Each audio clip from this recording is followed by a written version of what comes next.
Hi, I'm Karen Smith, and I got my head start with Step Forward. My name is Mary Rose, and I got my head start at Step Forward. My name is Inez Owens, and I got my head start at Step Forward. Well, my Head Start journey started many years ago, and I must say it has been a rewarding one.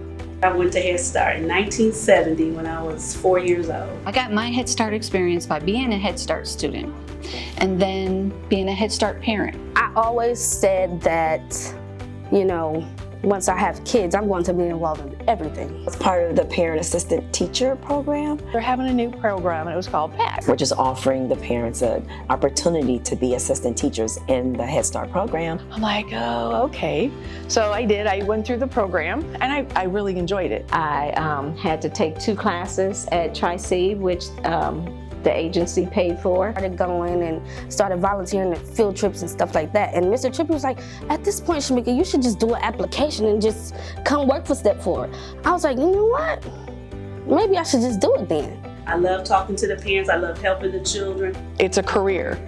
So I have a career versus a job. Head Start gave me a start, not just for my child and his health and nutrition, but also for me and my education and professional growth. I'm Shamika Brown, and I got my Head Start at Step Forward. I'm Shawn Jackson, and I got my Head Start at Step Forward. I'm Thelma Bazell, and I got my Head Start at Step Forward.